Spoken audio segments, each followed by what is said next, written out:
أعوذ بالله من الشيطان الرجيم. بسم الله الرحمن الرحيم. قل إن صلاتي ونسكي ومحياي ومماتي لله رب العالمين.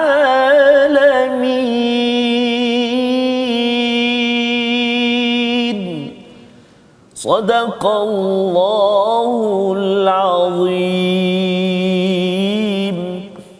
Warahmatullahi wabarakatuh. Alhamdulillah wassalatu wassalamu ala Rasulillah wa ala alihi wa man wala syada la ilaha illallah syada Muhammadan abduhu wa rasuluhu. Allahumma salli ala sayidina Muhammadin wa ala alihi wa sahbihi ajma'in. Amma ba'd. Apa khabar tuan-tuan dan puan yang dirahmati Allah sekalian? Kita bersyukur pada Allah Subhanahu Wa Taala pada hari yang berbahagia ini. Kita sudah pun melewati 5 halaman pada minggu ini pada tahun baru dan kita memulakan kehidupan kita, ya, penghayatan kepada al-Quran yang kita bersyukur amat-amat kepada Allah Subhanahu taala. Kita selesai dengan surah Al-An'am dan kita masuk kepada surah Al-A'raf, surah yang menjadi pasangan, yang menerangkan, yang menjelaskan lagi. Surah Al-An'am berkaitan dengan ayatillah ataupun alaillah, dan surah Al-A'raf berkaitan dengan ayyamillah. Banyak peristiwa-peristiwa yang disorot untuk kita melihat balik agar menjadi panduan ketauhidan, kepentingan iman di dalam kehidupan kita seharian. Hari ini kita mengulang kaji pada halaman 150 hingga 154 dan kita bersama dengan Al-Fadil Ustaz Dr. Arif Musa. Apa khabar Ustaz?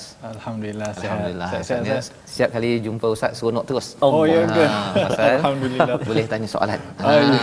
Seronok ya, masya-Allah, masya-Allah. Bersama dengan Ustaz Tarmizi. Apa khabar Ustaz? Alhamdulillah Ustaz. Saya pun seronok Ustaz. Seronok. Dapat jumpa guru kita, sahabat kita. Allahu akbar. Kita lebih kurang sama ini, biru. Betul. Itulah. Subhanallah ya. Jadi ini adalah peluang untuk kita sama-sama mengulang kaji.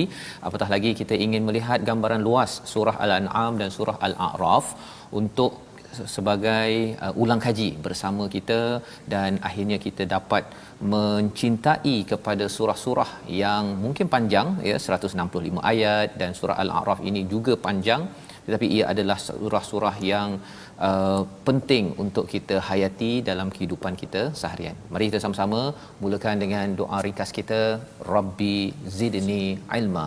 Kita mohon pada Allah SWT, ya Allah, tambahkanlah ilmu yang kita belajar dalam surah Al-An'am, ilmu penting untuk tauhid iman kita kepada Allah Subhanahu Wa Taala. Kita mulakan dengan Ummul Quran Al-Fatihah bersama Ustaz Tarmizi. Bismillahirrahmanirrahim. Assalamualaikum warahmatullahi wabarakatuh. Alhamdulillah wassalatu wassalamu ala Rasulillah wa ala alihi wa sahbihi man wala wa ba'd. Terima kasih Al-Fadhil Ustaz Fazrul. Tetamu kita, ilmuwan kita pada saat ini, Al-Fadhil Ustaz Dr. Muhammad Arif Musa, Pensyarah Kanan Universiti Sains Islam Malaysia, di fakulti saya dulu Ustaz, Fakulti Pengajian Quran dan Sunnah. Oh, masya-Allah. Masya-Allah. Alumni kami. Ya? Kami bangga dengan alumni kami. Saya je yang tak dekat universiti ada I, Ustaz. Ada I kan. Banyak yang panel-panel ni daripada universiti ada I. Ya, Islam. Ada Islam ke? Saya orang Islam lah. Alhamdulillah. Itu yang paling penting, Itu yang penting. Insya-Allah. Baik, tuan-tuan dan puan-puan, sahabat Al-Quran semuanya, mari kita mula dengan Ummul Quran surah Al-Fatihah. أعوذ بالله من الشيطان الرجيم. بسم الله الرحمن الرحيم. الحمد لله رب العالمين. الرحمن الرحيم. مالك يوم الدين. إياك نعبد وإياك نستعين. اهدنا الصراط المستقيم. صراط الذين أنعمت عليهم غير المغضوب عليهم ولا الضالين.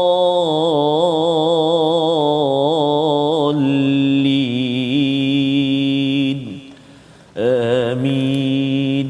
Amin ya rabbal alamin. Begitulah bacaan daripada Ummul Quran Al-Fatihah mengingatkan kepada kita agar kita selalu memohon hidayah daripada Allah Subhanahu Wa Taala, dan di hujung surah Al-An'am ini adalah satu kesimpulan daripada Allah berkaitan dengan tauhid. Di dalam surah Al-An'am dan lebih luas daripada itu ialah pada ayat 164 dijelaskan tentang katakanlah, ya, patutkah aku mencari Tuhan selain daripada Allah Subhanahu Wa Taala. Kita ingin baca ayat 164, ya, sebagai satu panduan kepada kita, kesimpulan daripada Allah Subhanahu Wa Taala, sebelum kita bersama dengan Al-Fadhil Ustaz Dr. Arif Musa untuk melihat apakah yang dimaksudkan dengan di hujung ayat itu ada perkataan takhtalifun, ya, kerana bercakap tentang setiap orang tidak memikul dosa orang lain. Dan di hujung itu dia ada perkara yang khilaf sikit, iaitu pasal tak berapa jelas lah, kan, yang kita ingin dijelaskan oleh Al-Fadhil Ustaz. Jadi kita baca dahulu ayat 164 halaman 150 dipimpin Ustaz Tarmizi. Okey, baik. Terima kasih kepada Ustaz Fazrul. Tuan-tuan dan puan-puan, sekarang kita baca ayat 164. Ada kurang lebih dalam 3 baris di halaman 150. Mari kita baca sama insya-Allah. أعوذ بالله من الشيطان الرجيم قل أغير الله أبغي ربا وهو رب كل شيء ولا تكسب كل نفس إلا عليها ولا تزر وازرة وزر أخرى ثم إلى ربكم مرجعكم فينبئكم بما كنتم فيه تختلفون صدق الله العظيم. Surah Al-Azim ayat 164, katakanlah wahai Muhammad, katakanlah kita juga perlu melihat, patutkah aku mencari Tuhan selain Allah, padahal dialah Tuhan bagi segala sesuatu. Setiap perbuatan dosa hanya diri seorang itulah yang bertanggungjawab, dan seseorang tidak akan memikul dosa orang lain. Kemudian kepada Tuhan mulah tempat kamu kembali, dan akan dijelaskan padamu apa yang dahulu kamu perselisihkan. Ini adalah ayat kedua terakhir daripada surah Al-An'am, yang sudah pastinya kita tahu bahawa kebanyakan surah yang panjang, beberapa ayat di hujung itu adalah kesimpulan. Dan apakah kesimpulan surah Al-An'am untuk kita faham, ulang kaji, terutama bila Allah menggunakan perkataan fayunabbiukum bima kuntum fihi takhtalifun, bersama dengan Ustaz Dr. Arif. Okey. Terima kasih Ustaz. Alhamdulillah, wassalatu wassalamu ala Rasulillah wa ala alihi wa sahbihi wa man wala. Assalamualaikum warahmatullahi wabarakatuh. Waalaikumsalam. Terima kasih pertama sekali kerana menjemput saya sekali lagi. Ada kali saya insya-Allah. Dah berapa kali dah ni. Alhamdulillah memberi saya peluang untuk berkongsi apa yang sedikit sebanyak yang saya ada bersama tuan-tuan dan puan-puan. Moga ia menjadi dalam mizanil hasanat, dalam timbangan baik bagi saya dan juga bagi panel-panel Al-Fadhil Ustaz Fazrul, Al-Fadhil Ustaz Tarmizi. Terima kasih banyak. Mengenai soalan Ustaz tentang fayunabbiukum bima kuntum fihi takhtalifun, saya suka bila Ustaz kata kesimpulan. Menarik, kan, kesimpulan kepada surah Al-An'am. Sebab kalau kita lihat ayat yang Ustaz Tarmizi baca, yang mana ia seolah-olah memberi satu pengisytiharan, satu pengiktirafan di mana stand kita sebenarnya, kan. Sebenarnya surah Al-An'am, kalau saya ingat lagi, dibincangkan oleh panel-panel yang lain juga, dibincang banyak kali oleh Ustaz Fazrul. Ia menetapkan tentang kaedah-kaedah tauhid, rukun-rukun tauhid, membincangkan juga tentang hujah-hujah tauhid itu sendiri, kan. Dan di akhir surah ini kita membuat satu pengiktirafan, satu pengisytiharan bahawa segala apa di dalam kehidupan kita ini, kan, segala ibadah kita, termasuklah solat dan juga nusuk, iaitu penyembelihan, kehidupan kita, mati kita, segalanya adalah milik Allah Subhanahu Wa Taala. Ini satu pengisytiharan kita, kan. Dan di akhir sekali yang Ustaz sebutkan tadi, fayunabbiukum bima kuntum fihi takhtalifun. Kalau kita lihat pada awal ayat itu, qul aghairallahi abghi rabban, adakah patut aku mengambil Tuhan yang lain daripada Allah Subhanahu wa taala, sedangkan Allah adalah Tuhan segala-galanya? Adakah aku patut mengambil Tuhan selain daripadanya, sedangkan seseorang itu tidak akan mendapat balasan kecuali apa yang dia buat. Seseorang itu juga tidak akan menanggung dosa orang lain. Dan adakah aku patut mengambil Tuhan yang lain sedangkan kita semua akan dikembalikan kepada Allah Subhanahu wa taala? Kemudian baru datang fayunabbiukum, dan Allah Subhanahu wa taala akan memberitahu kamu apa yang kamu selama ini perselisihkan. Ayat ini kalau ikutkan kata ulama, dhamirnya itu kepada orang kafir. Kan? Jadi Allah Subhanahu wa taala nak kata, kan, apakah yang dipertikaikan oleh orang kafir di hari akhirat akan menjadi jelas segala-galanya. Apa yang dipertikaikan oleh orang kafir? Banyak ustaz. Banyak. Bermula sekali daripada akidah, ketauhidan kita. Kita kata Allah adalah satu. Kita kata Allah adalah satu, Allah yang Maha Pencipta, Allah yang Maha menguasai segala-galanya, Allah yang layak untuk disembah. Orang kafir pula kata lain. Itu perselisihan yang pertama. Bahkan perselisihan yang utama yang memasukkan seseorang itu ke dalam syurga ataupun neraka. Itu bab akidah. Perselisihan mereka tentang Al-Quran. Kita kata Al-Quran ini adalah kalamullah, Al-Quran ini adalah benar. Orang kafir kata Al-Quran ini buatan Nabi Muhammad. Buatan Nabi. Kalau tak apa, ada setengah golongan orientalis dia kata Al-Quran ini buatan para sahabat. Macam-macam perangai Ustaz. Kan? Dari segi syariah, muamalah kita antara kita, kita kata zina tu halal, zina tu haram. Dia kata zina adalah hak asasi manusia, hak kebebasan. Kita kata riba tu tak boleh. Jadi ini orang kata kalau nak ikutkan segala benda yang diperselisihkan oleh orang kafir bersama dengan orang Islam. Kan? Masalahnya ustaz, di atas bumi ini Allah Subhanahu wa taala membenarkan. Kenapa ayat ni kalau kita nampak di atas bumi semua orang kata dia benar. Ya. Betul tak? Kan? Semua orang kata dia ahli syurga. Kan? Kalau pergi pada orang Kristian dia kata dia ahli syurga. Pergi kepada orang Yahudi dia kata dia ahli syurga. Pergi kepada orang ateis lagi dah sakit. Dia kata mana ada syurga. Itu lagi masalah. Kan? Tuhan pun tak ada. Kan? Semua nak kata dia benar. Jadi mana kebenaran ni ustaz? Bila dia akan terzahir? Fayunabbiukum bima kuntum fihi takhtalifun.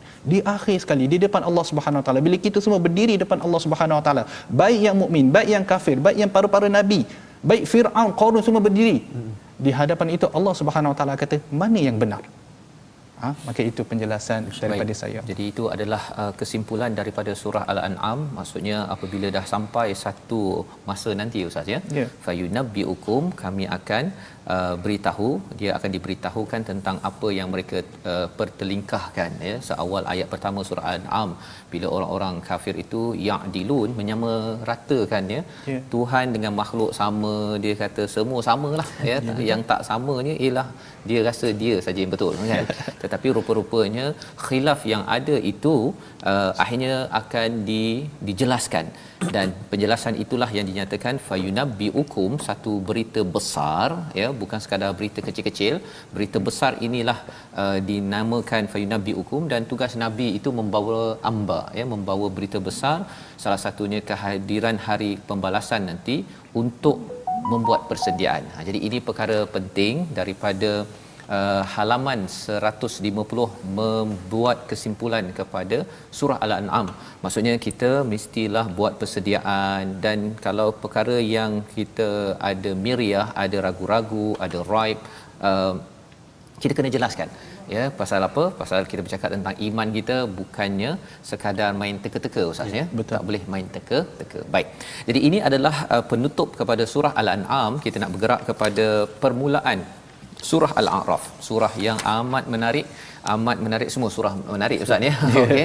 Dan bila dia masuk ke satu surah tu, dia punya rasa kegembiraannya ya teruja sebenarnya, nak mengetahui apakah isi kandungannya, kerana ia seperti benteng yang di sebuah kota, dia ada dia punya identitinya ustaz ya. Jadi mungkin cara ringkas nak minta kepada Ustaz Al-Fadhil Ustaz Dr. Arif Musa menerangkan apakah gambaran luas tentang surah Al-A'raf ini yang hadir selepas surah Al-An'am, dan surah paling panjang lah ni kan. Kalau katakan dari segi jumlah Makiyah, mungkin ada surah apa Ustaz yang paling panjang? Surah Al-Baqarah lah. Baqarah untuk Madaniyah. Kalau Makiyah ni mungkin surah Asy-Syu'ara. Syu'ara kan. Dia banyak ayat tapi pendek-pendek.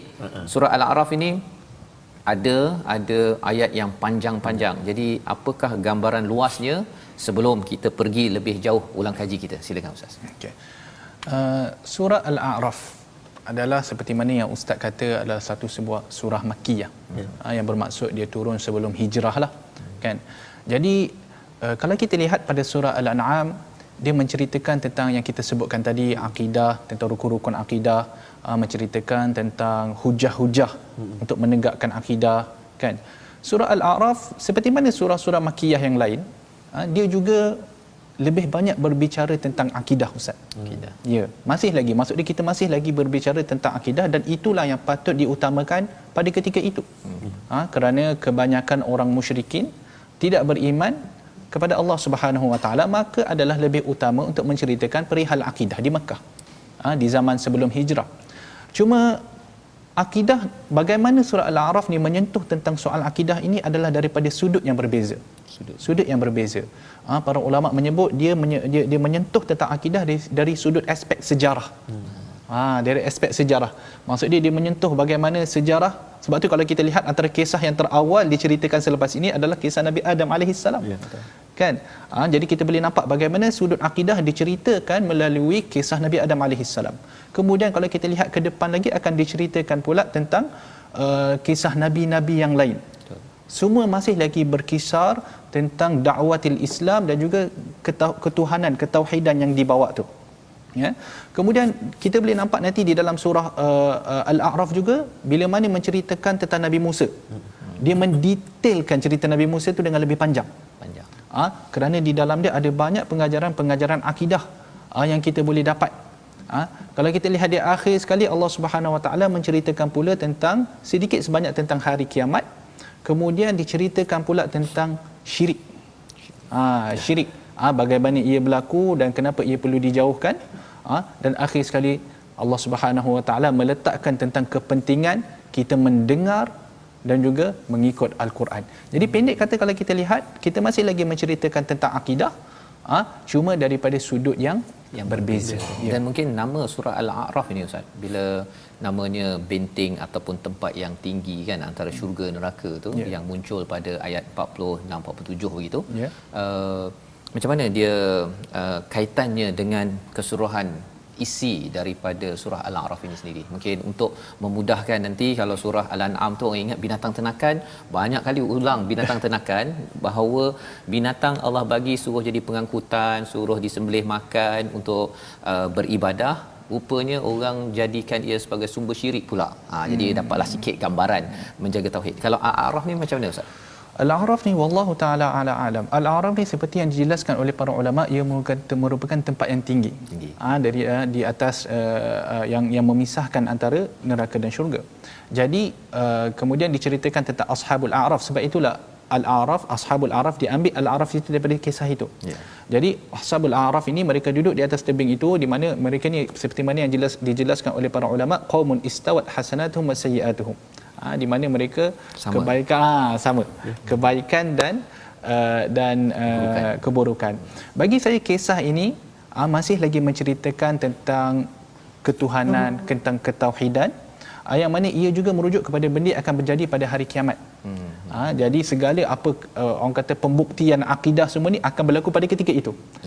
Jadi kemungkinan wallahu alam itulah antara sebab Al-A'raf ini diletakkan di dalam surah Al-A'raf, sebab nak menunjukkan kepentingan akidah. Sebab beriman kepada hari kiamat juga merupakan salah satu daripada akidah. Jadi menceritakan kisah yang berlaku pada hari kiamat, tapi kita pandang dari sudut akidah.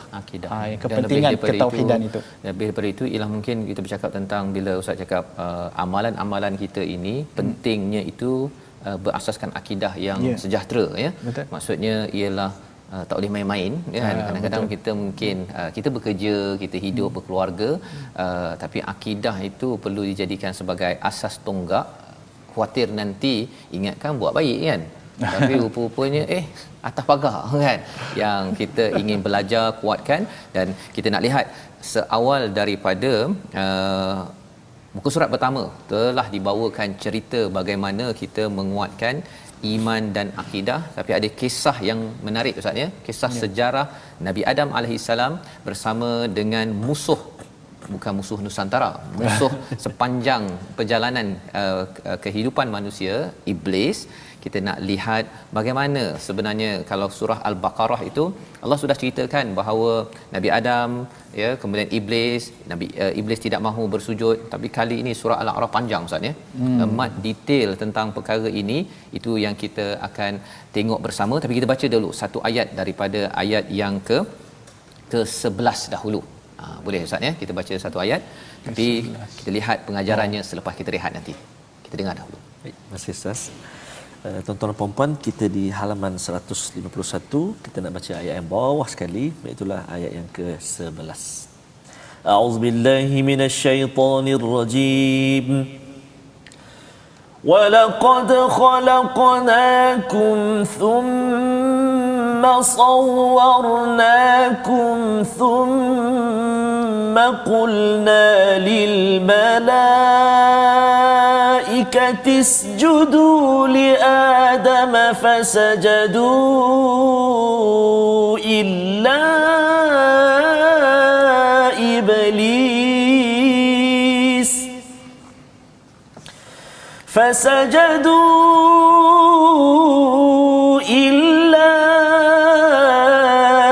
إِبْلِيسَ لم يكن من الساجدين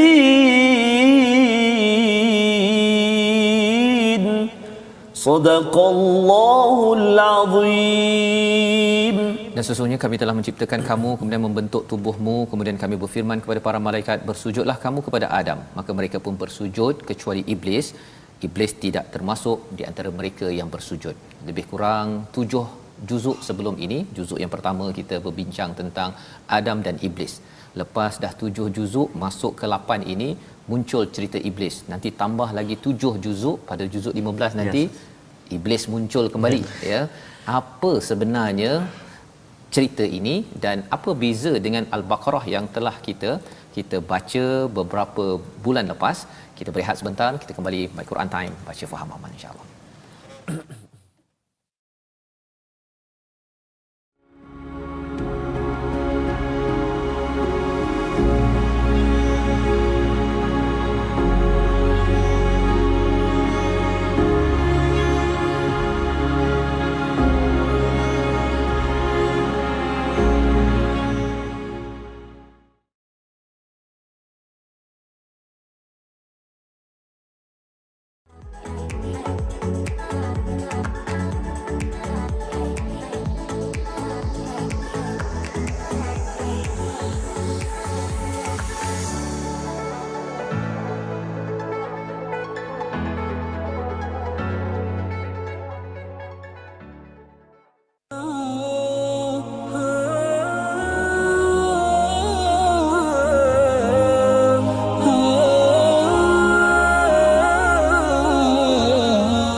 Alhamdulillah, bertemu kembali kita dalam My Quran Time. Hari ini kita berada di sesi ulang kaji bersama tetamu kita Al-Fadhil Ustaz Dr. Muhammad Arif Musa dari FPQS, Fakulti Pengajian Quran dan Sunnah, USIM, Universiti Sains Islam Malaysia. Terima kasih kerana saban kali berkunjung ke teratak kita ni. Sejuk teratak kita ni. Sungguh sejuk, betul sejuk. Subhanallah. Secara literal dan juga secara orang kata dalaman. Masya-Allah. Kita pun harapkan sahabat-sahabat Al-Quran kita semua senantiasa tenang, senantiasa sejuk dengan Al-Quranul Karim, tetapi memanaskan kehidupan kita untuk terus patuh dengan apa juga arahan daripada Allah Subhanahu Wa Taala. Jadi insya-Allah Ustaz, kita dah baca tadi ayat yang akhir dari halaman 151 ni Ustaz. Ya, betul. Barangkali kita nak berpindah ke 152. Ya, ayat yang apa? Kisah sambungan daripada ayat yang ke 11 ini Ustaz. Betul. Jadi apa yang kita lihat sebentar tadi, Ustaz dah baca pun ayat yang ke-11 tadi berkaitan dengan iblis itu tidak sanggup untuk bukan tak sanggup, maksudnya tidak kan, tidak bersujud kepada Nabi Adam sebagai sujud tasyrif, sujud pemuliaan. Jadi ditanya pada ayat yang ke-12, iaitu apa yang menghalangmu untuk bersujud ketika aku Allah Subhanahu taala menyuruhmu. Jadi kalau boleh Ustaz Dr. Arif Musa boleh menjelaskan kisah dalam surah Al-A'raf, kisah Nabi Adam dan iblis ini, sudut mana yang berbeza dengan apa yang kita dah belajar daripada surah Al-Baqarah untuk kita menghargai kehadiran kisah-kisah ini, kerana Quran bukan kitab sejarah tetapi adalah kitab hidayah. Jadi hidayah sudut mana dalam surah Al-Baqarah, mungkin dalam surah Al-A'raf, sedikit ke depan nanti 7 juzuk lagi surah Al-Kahfi. Silakan doktor. Okey. Macam yang saya sebutkan tadi Ustaz, surah Al-A'raf ada temanya yang tersendiri, di mana temanya adalah untuk nak mempersembahkan akidah dari sudut sejarah. Jadi antara sejarah yang pertama yang berlaku, sejarah manusia, semestinya adalah sejarah Nabi Adam alaihissalam sebagai manusia yang pertama dicipta Allah Subhanahu wa taala. Jadi kalau kita tengok di dalam Al-Quran, seperti mana yang Ustaz Fazrul sebutkan, kisah para anbiya ni dia berulang beberapa kali, dan setiap kisah ni ada fungsi dia. Antara fungsi dia adalah dia nak melengkapkan sorotan tema-tema itu, kan? Dan fungsinya yang lain juga adalah dia yufassiru ba'dahu ba'da, yang mana dia mentafsirkan sebahagiannya kepada sebahagian yang lain. Sebab tu kalau kita nak tahu kisah tentang satu-satu nabi, kita tidak boleh hanya pandang pada tempat ini sahaja, tak boleh. Kita kena pandang pada sebelah sana, di surah Baqarah, di surah Al-A'raf, di surah Al-Kahfi, juga di surah Sad disebutkan Allah Subhanahu wa taala, kan? Jadi baru kita boleh nampak gambaran yang luas. Jadi apa yang ada di dalam surah Al-A'raf kemungkinan tidak ada di dalam surah Al-Baqarah, dan juga sebaliknya. Ya. Jadi antara benda yang kita boleh nampak, apakah keistimewaan surah ini ataupun kisah ini yang berada di dalam surah Al-A'raf, kita nampak dia lebih detail Ustaz. Sedikit lebih detail berbanding dengan apa yang ada di dalam surah Al-Baqarah, terutama sekali dialog iblis. Kan? Kita boleh nampak bagaimana di dalam surah Al-Baqarah tidak diceritakan secara detail apa yang iblis cakap. Jadi di sini sebut, dia jawab, dia cakap, dia kata ana khairum minhu khalaqtani min nar wa khalaqtahu min tin. Aku lebih baik daripada dia. Kan? Kau ciptakan aku daripada api, dia pula daripada tanah. Kan? Kalau kita tengok Ustaz, inilah orang kata apa, bibit-bibit racism sebenarnya Ustaz. Racism. Betul tak? Pandang pada asal usul, rasis kan kat situ. Jadi iblis ni bukan sahaja bongkak, takabur, rasis punya juga. Rasis kat situ Ustaz. Jadi kita boleh lihat bagaimana iblis satu-satu apa yang dia buat, apa yang dia sebut. Maka bila kita dengar, kita boleh faham semangat iblis itu, semangat dia yang jahat, niat dia yang jahat. Maksud dia, apa yang dia cakap ni adalah, dia bukan cakap depan malaikat, tapi dia sedang bercakap di depan Allah Subhanahu wa taala yang menciptakan diri dia. Yang mana dia tahu semua benda ni adalah benar. Jadi kita boleh faham, kalau macam inilah perangai iblis dengan Allah Subhanahu wa taala, bagaimana pula perangai dia dengan kita? Bagaimana pula taktik dia dengan kita? Di dalam, kalau kita lihat, ya Ustaz, kita lihat dalam surah ni, kita boleh nampak strategi iblis pun kita boleh nampak. Kan? Contoh di dalam ayat ini kata waqasamahuma inni lakuma laminan nasihin. Kan? Iblis dia nak menyesatkan Adam alaihi salam, dia ada strategi yang dia pakai. Apakah strategi dia? Waqasamahuma. Dia bersumpah dengan nama Allah Subhanahu wa taala, kan, bahawa apa yang dia katakan tentang syajaratul khuld ni adalah benar. Kan? Dan orang beriman, semestinya Nabi Adam alaihi salam sebagai orang yang beriman, bila orang bersumpah atas nama Allah, takkan dia kata orang ni tipu. Kan? Jadi iblis menggunakan kenaifan, bukan kenaifan lah kita kata, tapi kepercayaan Nabi Adam alaihi salam pada sumpah itu untuk nak menyesatkan Nabi Adam alaihi salam. Jadi di sini kita boleh nampak, sini maksudnya apa, iblis ni memang konsultan yang berpengalaman ya. Konsultan beri nasihat ya. Bukan sekadar 25% ni kan. Ini bukan dengan harta-harta, dengan badan-badan sekali dia ambil. Kan? Jadi kita boleh nampak. Jadi orang kata detail-detail yang ada di dalam surah Al-A'raf ini akan menggambarkan kepada kita tentang iblis itu sendiri, strategi dia, bahkan kalimah taubat yang disebutkan oleh Nabi Adam alaihi salam Di dalam Al-Baqarah hanya disebut fatalaqqa Adamu min rabbihi kalimat. Beberapa kalimat. Kan? Jadi kita pun tertanya-tanya kalimat apa yang dibaca oleh Nabi Adam alaihi salam, disebutkan di dalam surah Al-A'raf. Itulah doa yang biasa kita baca dari masa ke semasa. Rabbana zalamna anfusana wa illam taghfir lana wa tarhamna lanakunanna minal khasirin. Kan? Jadi kita kata kalaulah Nabi Adam alaihi salam boleh baca doa ini setelah dia makan buah khuldi sedangkan dia duduk dalam syurga. Kalau kita lihat orang kata apa, kesilapan Nabi Adam ni satu kesilapan yang sangat besar lah, kan? Tetapi Allah Subhanahu Wa Taala tetap fataba alaih, tetap memberi taubat. Jadi apalah kesalahan-kesalahan kita yang kita buat, jadi kalau apa sahaja kesalahan yang kita buat, bacalah doa ni, Rabbana zalamna. Maksud Allah Subhanahu Wa Taala tengah ajar kita sebenarnya.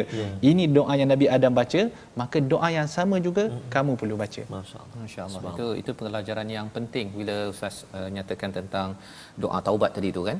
Pasal sebenarnya kalau Nabi Adam itu ada kalimah taubat itu, dia bertaubat kan bila dah buat silap. Tetapi bagi iblis ini bila tersilap dia tak nak bertaubat, betul. Kan. Jadi bila katakan dalam masyarakat ada orang buat silap, dia bertaubat dengan kalimah tersebut dia baca, ibu ayah masyarakat jangan pula kata tiada harapan.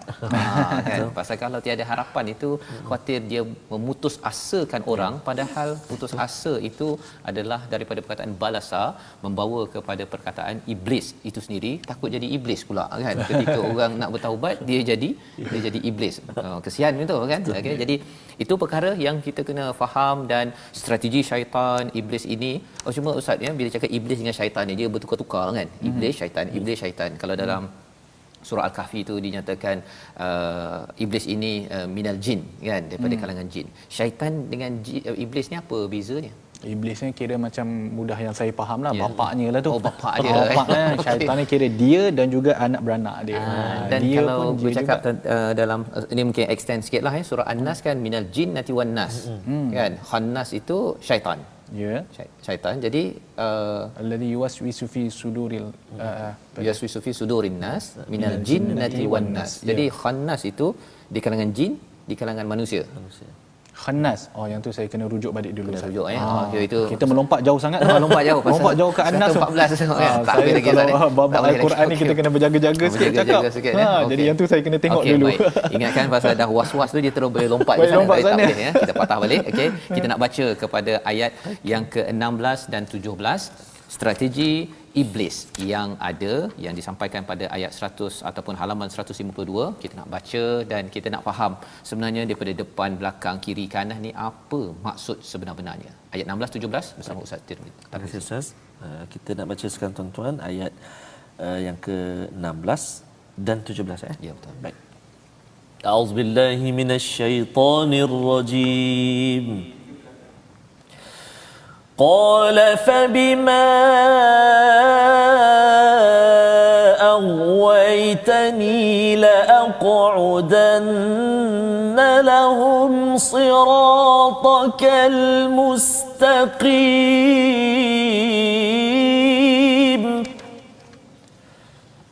ثم لآتينهم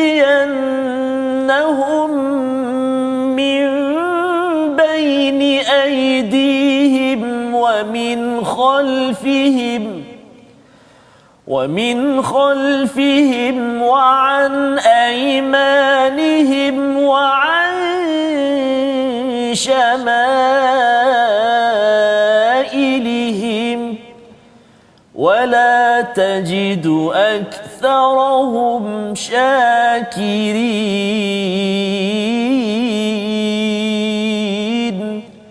صدق الله العظيم. Ayat ke-16, Iblis menjawab, kerana engkau telah menghukum aku tersesat, maka aku akan selalu menghalang mereka daripada jalanmu yang lurus. Kemudian pasti aku akan mendatangi mereka daripada depan, daripada belakang, kanan dan kiri mereka, dan engkau tidak akan mendapati kebanyakan mereka bersyukur. Jadi ini adalah dialog direct Ustaz ya, secara langsung dibawakan dialog demi dialog dalam surah Al-A'raf berbanding kalau kita tengok dalam surah Al-Baqarah contohnya. Jadi bila dialog itu maksudnya ia ada sesuatu yang tersembunyi daripada rahsia dialog tersebut. Salah satunya ialah tentang iblis ini menyatakan, Tuhan, engkau putuskan aku sesat. Dia dah menyalahkan Tuhan pula kat situ, padahal dia yang buat kerja kan, perangai dia pergi salahkan anak buat perangai, dia salahkan guru besar kan. Jadi lebih kurang gitulah. Cikgu tak mengajar, dia cakap pasal menteri yang tak bagi internet kat rumah dia. Contoh begitu kan. Dia benda-benda yang kita harap kita tidak jadi begini ya, pasal ini iblis ni yang cakap ustaz ya, kita tidak mahu, tetapi dibongkar tentang godaan itu daripada depan, belakang, kanan, kiri. Apa maksudnya itu ustaz? Okey. Bismillahirrahmanirrahim. Jadi Allah Subhanahu wa taala menyebut, qala fa bima aghwaytani la aq'udanna lahum siratakal mustaqim thumma la'atiyannahum min bayni aydihim wa min khalfihim wa an aymanihim wa an shama'ilihim wa la tajidu aktharahum syakirin. Saya suka apa yang Ustaz Fazrul sebutkan tadi tentang aghwaytani. Di mana yang bermaksud adlaltani, yang kamu yang telah menyesatkan aku. Kan? Maksud dia, iblis ni dia ada satu jenis perangai yang sebenarnya orang tak apa sedar. Dia tak nak iktiraf kesilapan dia. Betul. Kan? Dia tak nak iktiraf, padahal kesalahan dia dalam kata bongkak dan takabur, itu adalah satu kesalahan yang dia buat. Maksud pertama sekali iktiraf kesalahan dia sendiri. Sebab tu bila Adam baca doa, Rabbana zalamna anfusana, satu pengiktiraf kita. Kalau kita nak bertaubat, pertama sekali kena iktiraf yang kita memang salah. Kan? Kita memang salah. Iblis qala fa bima aghwaytani, engkau yang buat aku sesat. Kan? Nampak dia punya kona tu. Kona memang kona rapat. Memang apa-apa pun dia tak salah. Dia kalau jahil murakab tu, jahil kuasa 100. Kalau ada lah kan. Jadi kita nak kata itu satu perangai iblis yang jangan ada pada kita. Kalau kita salah tuan-tuan, iktiraf kesilapan, kemudian bertaubat kepada Allah Subhanahu Wa Taala, memohon maaf pada orang lain. Kan? Itu merupakan langkah yang pertama dalam kita nak bertaubat ataupun dalam kita nak memperbaiki diri kita. Mengenai ayat yang disebutkan tadi tentang la'atiyannahum min baini aydihim wa min khalfihim wa an aymanihim wa an syama'ilihim. Kan? Kalau Ustaz sedar, dia tak kata wa min fawqihim. Dia tak sebut. Kan, daripada atas. Dia datang daripada bawah depan, bawah pun tak ada. Kan kat sini kan. Itulah. Jadi Allah Subhanahu Wa Taala kata, para ulama menyebutkan ini bermaksud, ya, ada banyak tafsiran yang ulama bagilah, tapi sebenarnya apa yang nak disampaikan adalah di mana iblis punya godaan ni akan datang daripada semua jalan, pelbagai penjuru kan. Itu yang kata la aqudanna lahum siratakal mustaqim, maksudnya dia akan duduk tak bagi ini jalan yang benar, dia akan duduk atas jalan tu menghalang orang daripada ikut jalan yang benar, dia akan tolak orang lain ke jalan-jalan yang lain. Sebab tu Allah Subhanahu Wa Taala sebut di dalam surah Al-An'am, wa anna hadha sirati mustaqiman fattabi'uh, ini adalah jalanku satu, lurus, ikut, wala tattabi'us subul, dan janganlah kamu ikut jalan-jalan yang kecil. Tapi iblis apa kerja dia? Kerja dia duduk kat jalan tu, halang orang lain ikut jalan yang benar, dia tolak orang lain ikut jalan-jalan kecil-kecil yang lain tu. Bicara tentang jalan kecil tu menarik. Ni saya risau ni. Biar Ustaz teruskan dulu. Okey. Jadi pendek kata, apa yang nak disampaikan di sini adalah iblis punya godaan, iblis punya hasutan, dia merangkumi pelbagai aspek. Dan dia tidak akan sentiasa berhenti. Macam saya sebutkan tadi, daripada dialog ni kita boleh memahami semangat iblis, semangat jahat dia tu. Kan? Di mana dia akan halang semua orang daripada pelbagai aspek. Kalau kita nak buat kalau kita nak buat satu ibadah, dia akan halang kita daripada buat ibadah itu. Kan? Kalau kita dah selesai ibadah tu nak buat ibadah yang lain, dia akan halang lagi. Dia akan suruh kita buat, orang kata maksiat. Kalau kita tak nak buat maksiat, kita nak buat ibadah, dia akan suruh buat ibadah yang lebih yang paling kecil lah. Maksudnya iblis ni dia akan orang kata apa, kita dikelilingi oleh dia punya tentera-tentera dia yang sentiasa berusaha. Kan, yang sentiasa berusaha. Dan antara kita kena ingat, ni saya teringat saya baca, antara kejayaan iblis yang terbesar yang dia banggakan selain daripada mensyirikkan orang itu adalah dia bangga bila mana dia berjaya memisahkan antara suami dan isteri. Allah. Itu satu kejayaan dia yang dia akan mendapat bonus yang besar. Bonus dia ada bonus tu. KPI dia tu. KPI dia akan bagi yang dapat buat macam tu akan dapat duduk. Katakanlah yang buat ni tentera iblis kan, dia ada syaitan-syaitan kecil tu kan, ada general-general dia. Jadi siapa yang berjaya memisahkan antara suami dan isteri, maka dia akan dapat duduk di atas kerusi iblis untuk buat tempoh masa yang tertentu. nak menunjukkan betapa besarnya kejayaan itu. Jadi pendek kata, iblis ni dia akan masuk pada semua hubungan seseorang itu dengan Allah, hubungan seseorang itu dengan manusia, hubungan seseorang itu dengan diri dia sendiri. Sebab tu kita tengok orang bila ada masalah apa, bunuh diri dia sendiri. Jadi ini semua adalah hasutan iblis. Dan wala tajidu aktsarahum syakirin, ini merupakan natijah, ini merupakan objektif dia. Maksud dia punya projek dia, dia punya orang kata proses dia, yang ni maksud dia segala apa godaan hasutan dia akan buat, itu proses dia punya gerak kerja dia. Objektif dia apa? Wala tajidu aktsarahum syakirin. Maksud dia ada strategi tu, Ustaz. Kan nak menyesatkan kita ni ada dia punya organisasi, ada dia punya strategi dia. Dan Ibn Abbas menyebutkan syakirin di sini bermaksud muwahhidin, iaitu mentauhidkanlah. Tapi mungkin kita boleh datangkan dalam erti kata makna yang lebih luas, di mana iblis hendakkan seseorang itu tidak mensyukuri Allah Subhanahu Wa Taala dalam semua aspek. Jadi maksudnya di sini seperti mana dalam ayat 10 juga di hujung itu ada perkataan qalilan ma tashkurun, Ustaz ya. Pada halaman 151, 152 ini rupa-rupanya bila cakap tentang tidak bersyukur itu salah satu daripada musuh yang memang buat projek agar tak bersyukur, iblis. Dengan siap dia punya modus operandi yang Allah kongsikan dengan kita. Sayang betul Allah dengan kita ni, agar kita berjaga-jaga, ya, tahu bahawa sebenarnya seluruh penjuru diserang, tapi daripada atas tak ada, Ustaz ya. Atas saya apa wahyu datang daripada atas. Wahyu datang. Berdoa pun kita berdoa kepada atas Allah.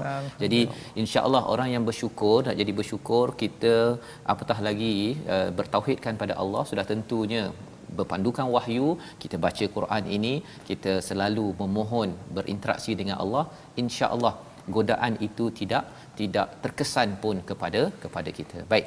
Jadi kita nak berpindah kepada halaman 153. Masih lagi kita bercakap tentang godaan-godaan syaitan ini, Ustaz ya. Iblis ini ayat 100 pada halaman 153 ayat 28 itu ada peringatan untuk kita bersama. Jom kita baca ayat 28, Ustaz. Baik, terima kasih Ustaz.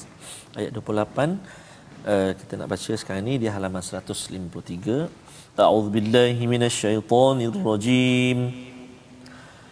وَإِذَا فَعَلُوا فَاحِشَةً قَالُوا وَجَدْنَا عَلَيْهَا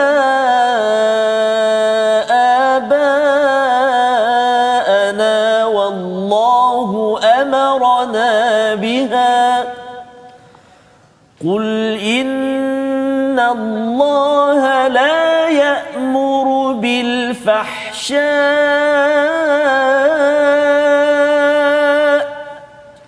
أَتَقُولُونَ عَلَى اللَّهِ مَا لَا تَعْلَمُونَ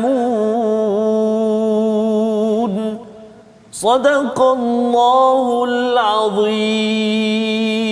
Dan apabila mereka melakukan perbuatan keji, mereka berkata, kami dapati nenek moyang kami melakukan yang demikian dan Allah menyuruh kami melakukannya. Katakanlah, sesungguhnya Allah tidak pernah menyuruh melakukan perkara keji. Mengapa kamu membicarakan tentang Allah apa yang tidak kamu ketahui? Jadi ayat ini sebagai penghujung ulang kaji kita. Mungkin kita mempersilakan pada Dr. Arif dalam masa 1 minit, ya, melihat kesimpulan kepada ayat 28 ini untuk dikongsikan dengan tuan-tuan yang berada di rumah. Silakan. Subhanallah, 1 minit ya Ustaz. Okey, saya cakap laju sikitlah. Okey, pertama sekali ayat ini membincangkan tentang salah satu antara benda yang dibincangkan adalah perbuatan orang musyrikin. Yang pada ketika itu mereka tawaf Kaabah tidak berbaju, berbogel. Kecuali hanya satu kabilah saja daripada Quraisy yang pada ketika itu mereka sahaja yang pakai baju, dan mereka sahaja yang boleh supply baju pada orang. Kalau tidak disupply baju tersebut, maka hendaklah mereka bertawaf dalam keadaan yang bogel. Jadi Allah Subhanahu Wa Taala kata ini adalah fahisyah. Fahisyahnya adalah satu benda yang dibenci, satu benda yang dikeji, satu benda yang menjadi orang kata pelaku dia sepatutnya dirasa malu. Orang yang sihat, yang berfikir akal yang sihat, mereka akan menolak benda fahisyah ini, kan? Bila ditegur orang-orang musyrikin ni, kenapa buat macam ni? Mereka kata apa? Qalu wajadna 'alaiha aba'ana wallahu amarna biha. Yang mana kami dapati nenek moyang kami buat benda-benda macam ni, maka dan Allah Subhanahu taala telah memerintah kami untuk melakukan benda yang sebegitu. Allah SWT kata qul innallaha la ya'muru bil fahsya. Allah Subhanahu Wa Taala dalam setiap perintah dia tidak pernah menyuruh kepada satu benda yang buruk, tidak memerintahkan orang untuk melakukan benda yang keji. Ataquluna 'ala Allahi ma la ta'lamun. Jadi bagaimana kamu boleh katakan sesuatu ke atas Allah Subhanahu Wa Taala atas benda yang kamu sendiri tidak tahu? Sebenarnya bila mereka mengatakan Allah Subhanahu Wa Taala memerintahkan kami, sebenarnya mereka tidak ada dalil. Tidak ada dalil, tidak ada sandaran, semua main kata ikut mulut. Jadi itulah perkara yang penting sebenarnya bila kita ingin menjaga tauhid kita, kita jaga mulut kita dan jaga hati kita dengan ilmu, dan sudah tentunya ilmu yang bukan berteraskan nafsu tapi ilmu yang berteraskan wahyu. Kita doa bersama agar Allah pimpin kehidupan kita dengan wahyu menuju ke syurga, kembali ke kampung halaman kita. Silakan Ustaz Dr. Arif Mustafa. Bismillahirrahmanirrahim. Alhamdulillahirabbil alamin wassalatu wassalamu ala asyrafil anbiya'i wal mursalin nabiyina Muhammad wa ala alihi washabihi ajma'in.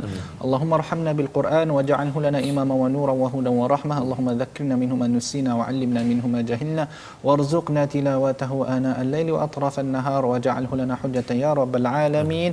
Wa sallallahu ala sayyidina Muhammad wa ala alihi washabihi wasallam. Walhamdulillahirabbil alamin. Amin ya rabbal alamin. Moga-moga Allah menggunakan kekuatan hidayah kepada kita agar kita terus dapat menjaga kehidupan amal kita jauh daripada fahsya dalam diri keluarga kita. Inilah yang kita ingin sebarkan dalam tabung gerakan Al-Quran, satu usaha kita ingin mengelakkan masyarakat daripada fahisyah, ya, daripada perkara-perkara keji, dan tuan-tuan boleh menyokong kepada usaha ini dalam nombor yang tertera ataupun memberi idea-idea volunteer sukarelawan untuk Quran disebarkan. Kita bertemu lagi pada jam 5 petang, pada jam 11 malam dan juga 6 pagi. Rancangan ini dibawakan oleh Mufas. Kita ingin bersihkan, kita ingin tauhid bersemi pada setiap insan di seluruh dunia ini. My Quran Time, baca faham amal.